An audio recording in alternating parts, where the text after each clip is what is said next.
এর আগে শর্টে আমি বলার চেষ্টা করেছিলাম, সেখানে খুব একটা ভালো করে বোঝানোটা হয়নি। আশা করি আজকেরটাতে একটু ক্লিয়ার করার চেষ্টা করব। প্রথমে দেখো তো যে এলিমেন্টসগুলো রয়েছে তাদের যে ইলেকট্রনিক কনফিগুরেশন, সেই ইলেকট্রনিক কনফিগুরেশনে ইজি করার জন্য যখন আমরা ইলেকট্রনিক কনফিগুরেশন দিই, মানেটা কি যে 1s 2s 2p 3s 3p এরকম তো তাদের principal quantum number, azimuthal quantum number and orientation এগুলো সম্পর্কে আমরা জানতে পারি, তাই না? ব্যালেন্স, যে ইলেকট্রনসগুলো কোন কক্ষপথে রয়েছে, অরবিটালসের মধ্যে রয়েছে, এইসব জিনিসগুলো। তো যখন ইজি প্রসেসটা এটা হচ্ছে, যখন ns n-2 f n-1 d np, যখন আমরা 2 বা 3 এরকম যখন নিয়ে আসছি, প্রিন্সিপাল কোয়ান্টাম নাম্বার যখন চলে আসছে, তখন কিন্তু এফ আসছে না। কারণ দেখো 3-2 যদি হয় তো কি 1f আসছে? কখনোই না। কারণ আমরা জানি যে 1 প্রিন্সিপাল কোয়ান্টাম নাম্বারে অরবিটালস কত? এস, একটাই মাত্র, তাই না? তো তার কখনোই এফ আসবে না। ঠিক তেমনইভাবে 3d কখন আসছে? 3-1 করলে 2d। তো 2-এর ক্ষেত্রেও আমরা জানি যখন আমরা প্রিন্সিপাল কোয়ান্টাম নাম্বার থেকে অ্যাজিমুথাল কোয়ান্টাম নাম্বার অরবিটালসের নাম্বার যাব, 2-1 করলে 1 আসছে। 1-এর ক্ষেত্রে কতটা আসে? তখন আমরা p অবধি পাবো, তাই না? 0,1 এগুলো করেছি স্ট্রাকচার অফ অ্যাটমের ক্ষেত্রে। তো ওখানে d আসছে না, তাহলে আমাদের 2-এর ক্ষেত্রে d আসছে না, তাই না? তো 3s এর পরে ডাইরেক্ট 3p কেন আসছে? মাঝের এই f বা d আসে না, তাহলে সেটা বোঝা গেল। তাহলে হাই প্রিন্সিপাল কোয়ান্টাম নাম্বার যেগুলো 5, 6 এদের ক্ষেত্রে আসতে পারে, কারণ 4-এর ক্ষেত্রে 4f পাবো, তাই না? 4f পাবো না। দেখো, যদি আমাদের 4-1 করা হয় তাহলে কি হচ্ছে 3 আমাদের কি আসলো? সেটা আমাদের আসলো azimuthal quantum number. 3 azimuthal quantum number মানে তার অরবিটালস কত? s p d f পেলাম। তাহলে 4f প্রিন্সিপাল কোয়ান্টাম নাম্বারের জন্য অরবিটালস f আসছে, সেটা আমরা জানছি অ্যাজিমুথাল কোয়ান্টাম নাম্বার দিয়ে। তাহলে আমরা কি করে মানে তাদের যে এলিমেন্টসগুলোর ইলেকট্রনিক কনফিগুরেশন সেটা বোঝা গেল। এবং এই শর্ট কাট যেটা, সেটা নিয়ে আশা করি কোনো কনফিউশন থাকবে। নেক্সট এখানে দেখো একটা ট্রিকের কথা দেওয়া রয়েছে, যে একটা এলিমেন্টের যদি আমাকে প্রোটন সংখ্যা দিয়ে দেওয়া হয়, তাহলে তার অবস্থান পিরিয়ডিক টেবিলে কোথায় রয়েছে সেটা কি করে বের করব। তো প্রথমত তার আগের এবং পরের ইনার্ট যে এলিমেন্ট সেটাকে নিতে বলা হয়েছে। এবং এই দুটো নেওয়ার পেছনে উদ্দেশ্যটা কি দেখো, যখন আমরা নেক্সট ইনার্ট গ্যাসটা নিয়ে নিচ্ছি তখনই আমরা জানতে পারছি যে এর অবস্থানটা কোন সিরিজের মধ্যে রয়েছে, তাই না? এবং প্রথমটাকে যদি বাদ দেওয়া হয়, তার যে সংখ্যা দেওয়া রয়েছে এখানে দেখো, যেমন 34 দেওয়া রয়েছে, এই 34 থেকে যদি তার প্রথমের যে ইনার্ট এলিমেন্ট তার যে প্রোটন সংখ্যা সেটা যদি বাদ দেওয়া হয়, তাহলে তার ইলেকট্রন সংখ্যাও বাদ দেওয়া হচ্ছে। তাহলে তার মানে বাকি ইলেকট্রন কতগুলো রয়ে গেল, সেই ইলেকট্রনগুলো দ্বারা তার কনফিগারেশন কি আসছে, সেই কনফিগারেশন থেকে তার গ্রুপ, তার মানে নেক্সট ইনার গ্যাস থেকে তার সিরিজ, এবং ফার্স্ট যে ইনার গ্যাস সেটা বাদ দিয়ে তার সেই বাকি ইলেকট্রনগুলোকে কনফিগারেশনে বসিয়ে তার পিরিয়ড আমরা জানতে পারবো, তাই না? তার গ্রুপ সংখ্যা আমরা জানতে পারবো। এইভাবেই তার অবস্থানটা ক্লিয়ার করতে পারবো, বোঝানো হয়েছে। এবার নেক্সট দেখো এসছে ডি ব্লকের ক্ষেত্রে। এই ডি ব্লক সিরিজের মধ্যে লাস্ট যে এলিমেন্টসগুলো রয়েছে সেগুলোকে কিন্তু ট্রানজিশন এলিমেন্ট ধরা হয় না। মানে ডি ব্লকের সমস্তগুলোকেই ট্রানজিশন এলিমেন্ট ধরা হয়, কিন্তু লাস্ট মানে D10 এই যে এই সিরিজটা মানে যেটা সব শেষে আসছে তার যে D10 এর সেটাকে ট্রানজিশন এলিমেন্ট ধরা হয় না। কী কী আসছে? Zinc, cadmium and mercury. কী কী? Zinc, cadmium, mercury. এবং এই D9 যারা, তারা D9 হওয়ার কথা ছিল, কিন্তু D9 হয় না, D10 হয়। এটা পরে আসছি। এখানে আরও একটা জিনিস জানা যাবে, দেখো যে 3D সিরিজ মানে আমরা যখন ডি ব্লকের মধ্যে এন্টার করছি তারা সিরিজের অনুযায়ী তো 4, 5, 6, 7th কভার করছে, কিন্তু ডি ব্লক মানে প্রিন্সিপাল কোয়ান্টাম ডি দিয়ে তাদের শুরু হচ্ছে 3D, 4D, 5D, তাই তাদের 3D সিরিজ ধরা হয়। এবং ট্রানজিশন এলিমেন্টের ক্ষেত্রে তারা ফার্স্ট, সেকেন্ড, থার্ড, তাই ফার্স্ট ট্রানজিশন সিরিজ। এই ক্ষেত্রে কি বলা হয়, কি নাম সেটা তো জানলাম, কিন্তু তাদের কিছু এক্সেপশন রয়েছে। কি সেগুলো? সেই এক্সেপশনগুলোর মধ্যে রয়েছে, দেখো যে 3D সিরিজের ক্ষেত্রে আমরা 3D4, 3D9 দেখতে পাবো না, আর 3D5 এবং 3D10 সেগুলো রিপিটেশন হবে। 4D সিরিজের ক্ষেত্রে 4D3, 4D6, 4D9 দেখতে পাবো না, 4D5, 4D10 রিপিটেশন হবে। এবং 5D সিরিজের ক্ষেত্রে আমরা 5D8 দেখতে পাবো না, 5D10 এর রিপিটেশন হবে।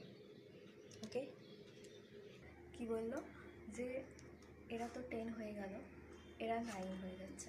এরা যদি 9 হয়ে যায় তাহলে এখানে স্বাভাবিকভাবে যেটা 8 হওয়ার কথা 5D সিরিজে সেটা হচ্ছে না, সেটাই এক্সেপশন।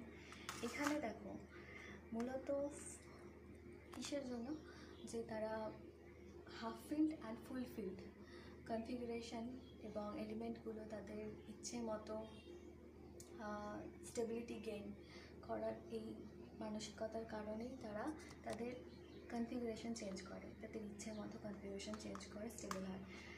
তো এখানে 4 হওয়ার কথা, D4 পাওয়া, 3D4 পাওয়া যায় না, তো এখানে 5 হয়ে যায়। ওকে, এখানে রিপিটেশন হলো, এখানে তো বললাম প্রথমে। তারপরে হচ্ছে 3 থাকে না, তাহলে এখানে কি হয়? এখানে 4 হয়ে যায়, তো এখানটাতে 5 হয়ে যায়, এখানে তো 5 ছিল, এরা হয়ে গেল রিপিটেশনের মধ্যে বললাম। তো 4D3 থাকে না, 4D6 থাকে না, এটাও থাকে না, তাহলে এখানে কি থাকছে? 6 থাকে না, কিন্তু এখানে 7, 8, 9 অ্যান্ড 10, সবার এখানে 10 হওয়ার কথা। এবার এই যে সিরিজগুলো বলেছে, স্ক্যান্ডিয়াম থেকে জিঙ্ক, ইট্রিয়াম থেকে ক্যাডমিয়াম, অ্যান্থোনিয়াম, হাফনিয়াম বলে দিয়েছে, আর এটা হচ্ছে মার্কারি, অ্যাক্টিনিয়াম, রাদারফোর্ডিয়াম থেকে হচ্ছে কপারনেশিয়াম। এগুলোর মানগুলো মনে আছে? স্ক্যান্ডিয়াম কত?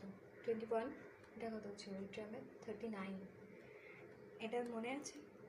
57 থেকে 71, 89 থেকে 103, আর এটা কত? 112, ঠিক আছে, কপারনেশিয়াম 112। এবার আসি এফ ব্লকের ক্ষেত্রে। এফ ব্লকের ক্ষেত্রে কিছু এক্সেপশন রয়েছে, কিছু ইন্টারেস্টিং ফ্যাক্ট রয়েছে। কী কী? তো প্রথমত দেখো, যখন আমাদের ল্যান্থানয়েডস আর অ্যাক্টিনয়েডস শুরু হচ্ছে, 3D গ্রুপের মধ্যে কী কী আসছে সেটা আগে দেখে নাও।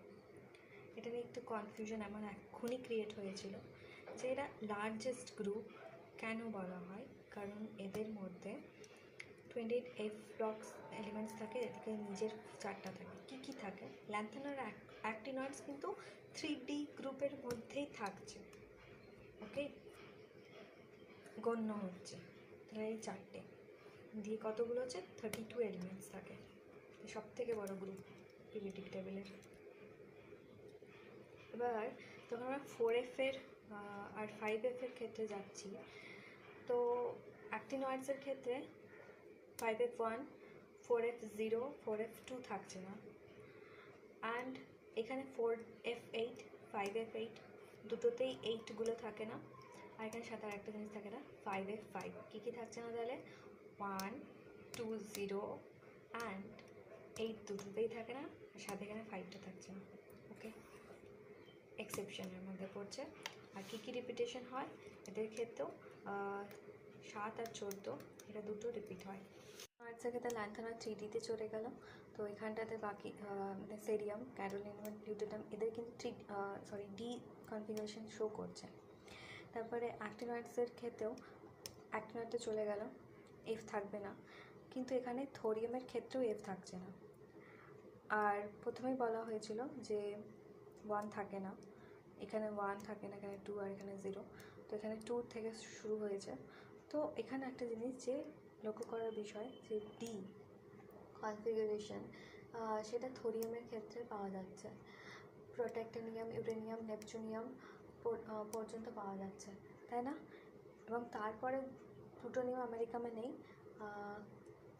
এই যে খানটাতে আমি ভালো করে এর আগে বুঝিয়েছিলাম যে এতদূর পর্যন্ত ডি থাকে, তারপরে এরা প্লুটোনিয়াম আমেরিকাম ডি শো করে না। তারপর আবার গ্যাডোলিয়ামের নিচেই ইউরেনিয়াম রয়েছে যার 96 কনফিগারেশন, এবং তার পরেরগুলোতে আবার ডি থাকে না, যেটা ন্যাচারাল, এবং আবার লরেন্সিয়ামে রয়েছে। কি হয় যে এই ক্ষেত্রে কিন্তু এফ নেই, এখানে এফ আছে, তো সেটা F0 কনফিগারেশন। এখানে তো জিরোটাও নেই, মানে এখানে 1 2 0 নেই, তাই না? তাই এখানটাতে জিরোটা আছে, এখানে 1 নেই, তো 2 দিয়ে শুরু হচ্ছে। কিন্তু এই থোরিয়াম থেকে প্লুটোনিয়াম পর্যন্ত ডি থাকে, প্লুটোনিয়ামের আগের পর্যন্ত, মানে নেপচুনিয়াম পর্যন্ত ডি থাকে, আর প্লুটোনিয়াম আমেরিকামে ডি থাকে না। কিউরিয়ামে আবার রয়েছে গ্যাডোলিনিয়ামের নিচে গ্যাডোলিয়াম 64, কিউরিয়াম হচ্ছে 96। আবার এখান থেকে নর্মালি পর্যন্ত নেই, লরেন্সিয়ামে রয়েছে ডি। তো এখানে একটা জিনিস যে থোরিয়ামের যে কনফিগারেশনে ডি রয়েছে সেটা কিন্তু D2, আর এগুলো হচ্ছে কতদূর পর্যন্ত, নেপচুনিয়াম পর্যন্ত, সেটা হচ্ছে 1।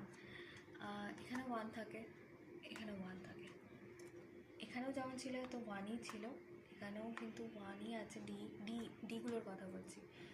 তো এখানে এক্সেপশন কোথায় দেখাচ্ছে, একমাত্র এটা, আর এটার সাথে এরাও একটু দেখায়, আর সাথে এরা নর্মালি ঠিকই আছে, আর এরা তো এদের ভাই। তো এখানে নামগুলো দেওয়া রয়েছে, এবং এটা 104 থেকে না, হ্যাঁ ওখান থেকে। এখানে ইজি ওয়েতে আমরা দেখি যে এসের ক্ষেত্রে সবথেকে বেশি হয়, এফের ক্ষেত্রে সবথেকে কম হয়, এবং ল্যান্থানয়েডসগুলোর ক্ষেত্রে অ্যাক্টিনয়েডসগুলোর ক্ষেত্রে সবথেকে বেশি হয়। তো মানে কন্ট্রাকশন এদের বেশি থাকবে।